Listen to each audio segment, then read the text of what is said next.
The only reason I was thinking about this is every time when we film, which is once a week, Eric and I put ideas in a spreadsheet. Naturally, I was thinking about Eric because Eric and I are about to meet up. And I know Eric's running multiple businesses and he's doing a lot of stuff. And I was like, a good topic would be, and it had nothing to do with me.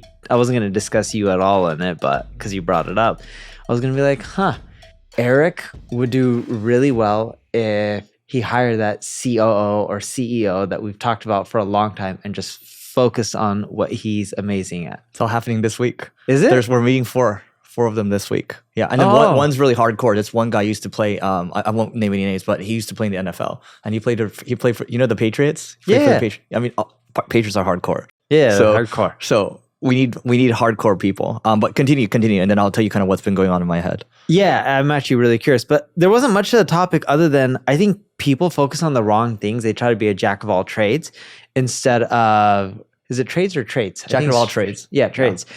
So people try to focus on everything instead of just doubling down on what they're good at. You don't need to be great at everything. Just be amazing at one thing and you can build a big business off of that. I was thinking about this earlier this week. So we were both thinking about each other. Now we're both wearing the same sweater. But so earlier in the week, I was like, obviously when you start as an entrepreneur, you have the hardcore entrepreneur ADD. We all have it, right? And you have to keep fighting it off. I don't think it ever goes away. At least for me, it doesn't go away. It's constant. It's a constant battle. It's like working out every day. But for Neil, I was like, what's worked well for him over the years is he's hired the right people, okay?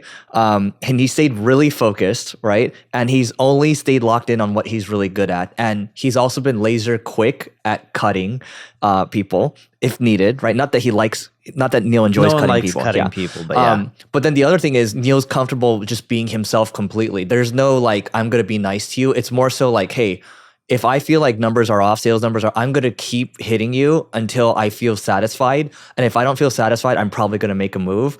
And that's something, that level of pushing that you have, again, I say it's heavily underrated because it doesn't get talked about enough because it's not a sexy thing to talk about. So yeah. I'm like, those things, you've been very consistent over the 14 years. I think I've known you, holy crap, it's been 14 years that we've known each other. Has it been 14 years? 14 years, yeah. But one thing you are spot on, I do believe it's hard for entrepreneurs to get rid of that ADD. Yep. I still have it. We both have it, but yours is way better. You have it under control. Not really. Yours is way better. My personal life is chaotic. Oh, you're terrible personal life. Yes. Dude, I'm not even going to say what you do, but I'm just like, the way you make decisions, I'm just like, how do you even run a company? Yeah. But it used to be my personal life was not really good. It was decent. And my business was chaotic from me trying to do too many things. Yep. And it's gone to the business being really good, to me personally starting to just be chaotic. Like the number of cars I've gone through in like a 3-month period was just ridiculous. How about the other physical object? Homes? Yeah. Dude, the amount of homes I bought in a year to try to figure out which home I wanted to live in and then reselling them. That is just ridiculous. Yes. And the amount of pain you're willing to endure for that is just like, I just would never be willing to do that. All right, so I wanted to take a second to tell you about my ad agency, Single Grain. We're a performance digital marketing agency and we focus primarily on working with B2B companies and e-commerce. So performance marketing, that's SEO, that's paid media, that's CRO, that's ad creative. And there are a whole host of other things that we're doing with AI. That's really cool. You can go to singlegrain.com to learn more. Again, it's singlegrain.com to learn more, and we'll see you on the other side. But anyway, this goes back to focusing on what you're good at. And here's the thing. If Neil, let's say you're sitting in a meeting, right? And this will maybe apply to kind of the things I've realized over the years.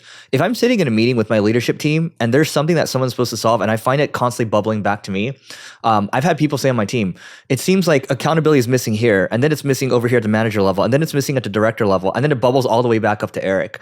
But then that one person was like, but that's not fair because Eric's also the investor in this company. He's also like the coach of this company. He's also the player in this company too, right? And so what that means is if you don't apply pressure, which is what you do really well, the pressure will be applied to you.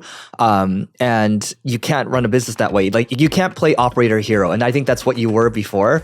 And I play that to a certain extent. And now I've gotten, now it's just like, okay, enough is enough, right? Over the last couple of years. Yeah.